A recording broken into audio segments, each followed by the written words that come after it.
আসসালামু আলাইকুম। রাতের শীর্ষ সংবাদে স্বাগত জানাচ্ছি আমি সুমনা সুমা।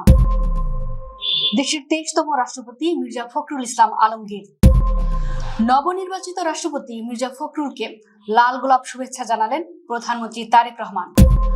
বিএনপির ভারপ্রাপ্ত মহাসচিব রুহুল কবির রিজভী রোহিঙ্গা সংকট পরিবেশ ও অর্থনীতির উপর বড় ধরনের চাপ তৈরি করছে সেনা প্রধান। ফেনীর নুসরাত হত্যা, হাইকোর্টে রায় সোমবার। রাষ্ট্রপতি নির্বাচনে মির্জা আব্বাস, রুমিন ফারহানা, গাজী নজরুল সহ ভোট দেননি 6 সংসদ সদস্য।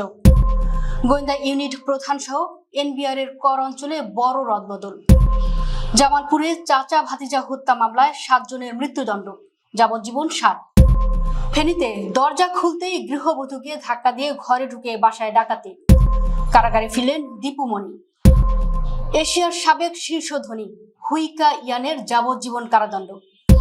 আমার শোবার ঘর নিয়ে দিবাস্বপ্ন দেখবেন না, রামদেবকে কটাক্ষ কঙ্গনার। শুনছিলেন শিরোনাম, এবার বিস্তারিত। দীর্ঘ ৩৫ বছর পর জাতীয় সংসদে সরাসরি ভোটের মাধ্যমে দেশের 23তম রাষ্ট্রপতি নির্বাচিত হয়েছেন মির্জা ফখরুল ইসলাম আলমগীর। বৃহস্পতিবার বিকেল 5টা 20 মিনিটের দিকে রাষ্ট্রপতি নির্বাচনের ভোট গণনা শেষে মির্জা ফখরুলকে বিজয়ী ঘোষণা করেন প্রধান নির্বাচন কমিশনার এএমএম নাসিরউদ্দিন। সিসি বলেন, বৈধ ব্যালট পেপারের মধ্যে 11 দলীয় ঐক্য জোটের প্রার্থী অবসরপ্রাপ্ত কর্নেল অলি আহমেদ পেয়েছেন 88টি ভোট। এছাড়া বিএনপি মনোনীত মির্জা ফখরুল ইসলাম আলমগীর 255টি ভোট পেয়েছেন। এর আগে একই দিন দুপুর 2টা থেকে সংসদ ভবনের সংসদ কক্ষে রাষ্ট্রপতি নির্বাচনের ভোট গ্রহণ শুরু হয়। এরপর প্রথমেই ভোট দেন ভারপ্রাপ্ত রাষ্ট্রপতি হাফিজউদ্দিন আহমেদ বীর বিক্রম, প্রধানমন্ত্রী তারেক রহমান, বিএনপি মনোনীত রাষ্ট্রপতি পদপ্রার্থী মির্জা ফখরুল ইসলাম আলমগীর, বিরোধী দলীয় নেতা ও বাংলাদেশ জামাতে ইসলামীর আমির ডাক্তার শফিকুর রহমান। পরে বিকেল 5টা পর্যন্ত একে একে সংসদ সদস্যরা নিজেদের ভোটাধিকার প্রয়োগ করেন। বাংলাদেশের 23তম রাষ্ট্রপতি নির্বাচিত হওয়ার পর মির্জা ফখরুল ইসলাম আলমগীরকে তাৎক্ষণিক অভিনন্দন জানিয়েছেন সংসদ নেতা ও প্রধানমন্ত্রী তারেক রহমান। রাষ্ট্রপতি নির্বাচনে নির্বাচনী কর্তা ও প্রধান নির্বাচন কমিশনার এএমএম নাসিরউদ্দিন ফল ঘোষণা করার পরপরই নিজ আসন থেকে উঠে পাশের আসনে বসে থাকা নবনির্বাচিত রাষ্ট্রপতি মির্জা ফখরুল ইসলাম আলমগীরকে লাল গোলাপ দিয়ে শুভেচ্ছা জানান সরকার প্রধান। বৃহস্পতিবার জাতীয় সংসদ ভবনের অধিবেশন কক্ষে দুপুর 2টা থেকে বিকেল 5টা পর্যন্ত রাষ্ট্রপতি নির্বাচনের ভোট গ্রহণ অনুষ্ঠিত হয়। পরে ভোট গণনা শেষে বিকেল 5:30টায় ফল ঘোষণা করেন সিইসি। রাষ্ট্রপতি নির্বাচনে মোট ভোটার ছিল 349 জন। এর মধ্যে 343টি ব্যালট পেপার ব্যবহার করা হয়। অব্যবহৃত থাকে 6টি ব্যালট পেপার। ব্যবহৃত 343টি ব্যালটের সবগুলো বৈধ বলে জানান সিইসি। বৈধ ভোটের মধ্যে মির্জা ফখরুল ইসলাম আলমগীর 255 ভোট এবং তার প্রতিদ্বন্দ্বী জামাতের নেতৃত্বাধীন 11 দলীয় জোটের প্রার্থী ডক্টর অলি আহমেদ বীর বিক্রম 88 ভোট পান। ফলে 167 ভোটের ব্যবধানে মির্জা ফখরুল রাষ্ট্রপতি নির্বাচিত হন। বাংলাদেশ জাতীয়তাবাদী দল বিএনপির সর্বোচ্চ নীতি নির্ধারণী ফোরাম জাতীয় স্থায়ী কমিটির সদস্য অ্যাডভোকেট রুহুল কবির রিজভীকে দলটির ভারপ্রাপ্ত মহাসচিব মনোনীত করা হয়েছে। বৃহস্পতিবার বিএনপির সহ দপ্তর সম্পাদক মোহাম্মদ মুনির হোসেন প্রেরিত এক প্রেস বিজ্ঞপ্তিতে এ তথ্য জানানো হয়েছে। বিজ্ঞপ্তিতে বলা হয়, বিএনপির গঠনতন্ত্রের 7 খ 6 ধারা অনুযায়ী বিএনপির জাতীয় স্থায়ী কমিটির সদস্য অ্যাডভোকেট রুহুল কবির রিজভীকে বাংলাদেশ জাতীয়তাবাদী দল বিএনপির ভারপ্রাপ্ত মহাসচিব হিসেবে মনোনীত করা হয়েছে। এর আগে গত 13ই আগস্ট নির্বাচন কমিশনে মনোনয়নপত্র জমা দেওয়ার পরপরই মির্জা ফখরুল ইসলাম দলের মহাসচিব ও স্থায়ী কমিটির সদস্য পদ থেকে পদত্যাগ করেন। মির্জা ফখরুল ইসলাম আলমগীর পদত্যাগ করায় বিএনপির দ্বিতীয় সর্বোচ্চ মহাসচিব পদটি শূন্য ছিল। রুহুল কবির রিজভী আহমেদের পৈতৃক নিবাস কুড়িগ্রাম জেলায়। তিনি রাজশাহী বিশ্ববিদ্যালয়ের ভূগোল ও পরিবেশবিদ্যা বিভাগ এবং ইতিহাস বিষয়ে এমএ ডিগ্রি অর্জন করেন। এছাড়া তিনি আইন বিষয়ে স্নাতক ডিগ্রি লাভ করেন। সেনাবাহিনী প্রধান জেনারেল ওয়াকারুজ্জামান বলেছেন, রোহিঙ্গা সংকট দেশের পরিবেশ ও অর্থনীতির উপর বড় ধরনের চাপ তৈরি করছে। এর পাশাপাশি মাদক পাচার, চোরাচালান সহ নানা ধরনের অপরাধও ওই এলাকায় চলছে। বৃহস্পতিবার দুপুরে মিরপুর সেনানিবাসের ন্যাশনাল ডিফেন্স কলেজ অডিটোরিয়ামে আয়োজিত ক্যাপস্টোন কোর্সের সমাপনী অনুষ্ঠানে প্রধান অতিথির বক্তব্যে তিনি কথা বলেন। দেশের বিভিন্ন চ্যালেঞ্জের কথা তুলে ধরে সেনাপ্রধান বলেন, রোহিঙ্গা সংকট দেশের পরিবেশ ও অর্থনীতির উপর বড় ধরনের চাপ তৈরি করছে। এর পাশাপাশি মাদক পাচার, চোরাচালান সহ নানা ধরনের অপরাধও ওই এলাকায় চলছে। সীমান্ত সমস্যা, প্রতিবেশী দেশগুলোর সঙ্গে বিভিন্ন ইস্যু, পার্বত্য চট্টগ্রামের সমস্যা ও বিদ্রোহ, জ্বালানি সংকট সহ নানা চ্যালেঞ্জও রয়েছে। তিনি বলেন, এসব বিষয়ে কোর্সে অংশগ্রহণকারীরা নিজেদের মধ্যে অভিজ্ঞতা ও বিশেষজ্ঞ জ্ঞান বিনিময় করেছেন। এর ফলে নিজ নিজ কর্মক্ষেত্রে তারা আরো সমৃদ্ধ হওয়ার পাশাপাশি দেশের এসব সমস্যা সমাধানে উল্লেখযোগ্য ভূমিকা রাখতে পারবেন। ফেনীর মাদ্রাসা ছাত্রী নুসরাত জাহান রাফি হত্যা মামলায় ডেথ রেফারেন্স এবং আসামিদের আপিল ও জেল আপিলের উপর হাইকোর্ট শুনানি শেষ হয়েছে। বৃহস্পতিবার বিচারপতি ভীষ্মদেব চক্রবর্তী ও বিচারপতি কে এম রাশেদুজ্জামান রাজার হাইকোর্ট বেঞ্চে শুনানি শেষে রায়ের জন্য সোমবার 24 আগস্ট দিন ধার্য করা হয়েছে। 2019 সালের 29 অক্টোবর আসামিদের মৃত্যুদণ্ডাদেশ অনুমোদনের জন্য মামলার সব নথি হাইকোর্টে পৌঁছে। এরপর অগ্রাধিকার ভিত্তিতে মামলার পেপার বুক ছাপানোর কাজ শেষ করা হয়। প্রয়োজনীয় কার্যক্রম শেষে শুনানির জন্য মামলাটি প্রধান বিচারপতির কাছে উপস্থাপন করা হলে তিনি শুনানির জন্য হাইকোর্ট বেঞ্চ নির্ধারণ করেন।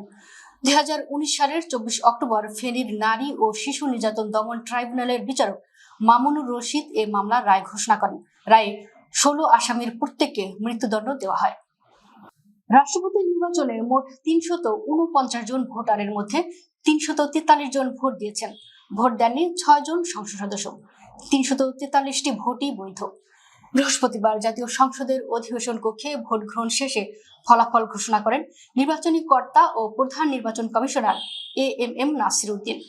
সিসি বলেন, রাষ্ট্রপতি নির্বাচনে 349টি ব্যালট পেপার মুদ্রণ করা হয়েছিল। এর মধ্যে 343টি ব্যালটে ভোট পড়েছে। সব ভোটই বৈধ বলে গণ্য হয়েছে। 255 ভোট পেয়ে রাষ্ট্রপতি নির্বাচনে জয় পেয়েছেন বিএনপির প্রার্থী মির্জা ফখরুল ইসলাম আলমগীর।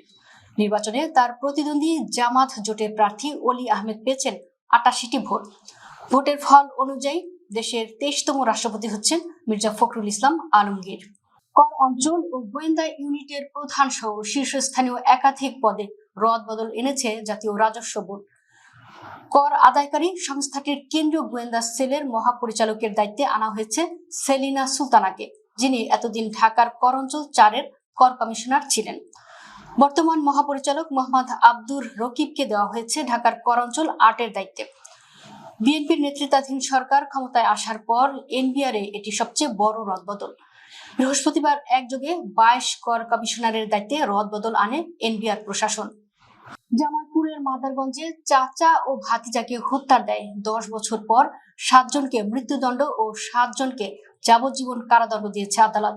একই সাথে মৃত্যুদণ্ড প্রাপ্তদের 50,000 টাকা ও যাবজ্জীবন কারাদণ্ড প্রাপ্তদের 20,000 টাকা করে অর্থদণ্ড প্রদান করা হয়। বৃহস্পতিবার দুপুরে জামালপুর জেলা ও দায়রা জজ আদালতের অতিরিক্ত জেলা ও দায়রা জজ মোহাম্মদ নিজামুদ্দিন এই রায় ঘোষণা করেন। মৃত্যুদণ্ডপ্রাপ্ত আসামিরা হলো সাখাওয়াত, সোহেল, আল আমিন, সাদ্দাম, অন্তর, উজ্জ্বল ও ফয়জুর।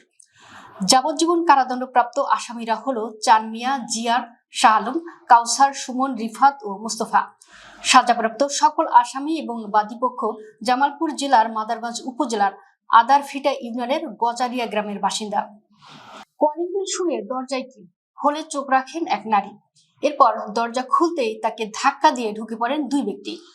চিৎকার করতে থাকা ওই নারীর মুখ চেপে ধরেন আরেকজন, বন্ধ করে দেন সদর দরজা। সামাজিক যোগাযোগ মাধ্যমে ভাইরাল হওয়া 27 সেকেন্ডের একটি ভিডিও দৃশ্য এটি। বুধবার 19 জুলাই সকালে ফেনী শহরের মহিপালের মুসলিম ভুইয়া বাড়ির রেহান ম্যানশনের 2য় তলায় প্রবাসী প্রকৌশলী মোহাম্মদ নুরুজ্জামানের বাসায় ডাকাতির সময় সিসিটিভি ক্যামেরায় এই দৃশ্য ধারণ করা হয়। পরে আজ বৃহস্পতিবার সকালে তা সামাজিক যোগাযোগ মাধ্যমেও ছড়িয়ে পড়ে। ভিডিওতে থাকা ভুক্তভোগী নারীর নাম শাহানা আক্তার। যোগাযোগ করলে তিনি বলেন, ওই বাড়িতে ঢুকে মাত্র 15 মিনিটের মধ্যে তাকে জিম্মি করে 10,60,000 টাকা ও স্বর্ণালংকার লুট করে পালায় 2 ডাকাত। স্বামী তৌফিক নিয়াজের দাফন শেষে কারাগারে ফিরেছেন সাবেক মন্ত্রী ও কার্যক্রম নিষিদ্ধ আওয়ামী লীগ নেত্রী ডাক্তার দীপু মনি। বৃহস্পতিবার বিকেল 5:58 তাকে বহনকারী প্রিজন ভ্যানটি মুন্সিগঞ্জ জেলা কারাগারে প্রবেশ করে। বিষয়টি নিশ্চিত করেছেন দীপু মনির আইনজীবী মোহাম্মদ ফয়সাল হাসান ও মুন্সিগঞ্জ জেলা কারাগারের জেল সুপার মোহাম্মদ জান্নাতুল ফারহাদ। এর আগে বৃহস্পতিবার বাদ জোহর রাজধানীর গুলশান আজাদ মসজিদে দীপু মনির স্বামী এবং সুপ্রিম কোর্টের জ্যেষ্ঠ আইনজীবী ব্যারিস্টার তৌফিক নিয়াজের জানাজার নামাজ সম্পন্ন হয়। চীনের অন্যতম বৃহৎ আবাসন কোম্পানি এভারগ্রান্ড গ্রুপের প্রতিষ্ঠাতা হুইঙ্কা ইয়ানকে আর্থিক প্রতারণা সহ একাধিক অপরাধে যাবজ্জীবন কারাদণ্ড দেওয়া হয়েছে। একই সঙ্গে তার ব্যক্তিগত সব সম্পত্তি বাজেয়াপ্ত করার নির্দেশ দিয়েছেন আদালত। চীনের রাষ্ট্রীয় গণমাধ্যমের বরাত দিয়ে এ তথ্য জানা গেছে। ৬৭ বছর বয়সী হুইকা ইয়ান একসময় চীনের সবচেয়ে ধনী ব্যক্তিদের একজন ছিলেন। শুধু তাই নয়, একসময় তাকে এশিয়ার শীর্ষ ধনী ব্যক্তি হিসেবে চিহ্নিত করা হয়েছিল। ২০১৭ সালে ফোর্বসের হিসেবে তার সম্পদের পরিমাণ ছিল প্রায় $৪২.৫ বিলিয়ন। গত এপ্রিল মাসে তিনি অন্তত ৮টি অভিযোগে দোষ স্বীকার করেন। ইয়ানের বিরুদ্ধে আনা অভিযোগগুলোর মধ্যে রয়েছে কোম্পানির অর্থের অপব্যবহার, তহবিল সংগ্রহে প্রতারণা, অবৈধভাবে জনসাধারণের আমানত গ্রহণ, বেআইনিভাবে ঋণ দেওয়া, প্রতারণার মাধ্যমে সিকিউরিটিজ ইস্যু এবং ঘুষ। গাটার জেনারেশন মন্তব্য নিয়ে ও বিজেপির সংসদ সদস্য ও বলিউড অভিনেত্রী কঙ্গনা রানাউতকে কটাক্ষ করেছেন যোগগুরু তথা ব্যবসায়ী রামদেব। এবার তার মন্তব্যের জবাব দিলেন তিনি। বুধবার সামাজিক মাধ্যম ইনস্টাগ্রামে স্টোরিতে রামদেবকে কটাক্ষ করেন কুইন সিনেমার অভিনেত্রী। সামাজিক মাধ্যমে একটি পোস্টে কঙ্গনা রানাউত লিখেছেন, বাবাজি, আমার যৌবন বা শোবার ঘর নিয়ে দিবাস্বপ্ন দেখবেন না। গুজব আর কানাঘুষার ভিত্তিতে যা খুশি ভাবাই যায়, কিন্তু অন্তত আমার বিরুদ্ধে ভুয়া বা প্রতারণামূলক চিকিৎসা দ্রব্য বিক্রির অভিযোগ নেই এবং এর জন্য সুপ্রিম কোর্টের ধমকও খেতে হয়নি। এটি কোনো গুজব বা অনুমান নয়, তথ্য রয়েছে, তাই আমাকে চরিত্রের শিক্ষা দেবেন না। আমার চরিত্র আপনার চেয়ে অনেক ভালো। আমার ক্ষেত্রে কোনো প্রতারণার অভিযোগ ধরা পড়েনি। দর্শক, ভিডিওটি শেষ পর্যন্ত দেখার জন্য আপনাকে অসংখ্য ধন্যবাদ। নিত্য নতুন ভিডিও পেতে আমাদের ইউটিউব চ্যানেলটি সাবস্ক্রাইব করুন এবং নিয়মিত নোটিফিকেশন পেতে বেল বাটনটি ক্লিক করুন। আমাদের ফেসবুক পেজটি ফলো করুন। এছাড়াও আমাদের ভিডিও লাইক, কমেন্ট ও শেয়ার করুন। আল্লাহ হাফেজ।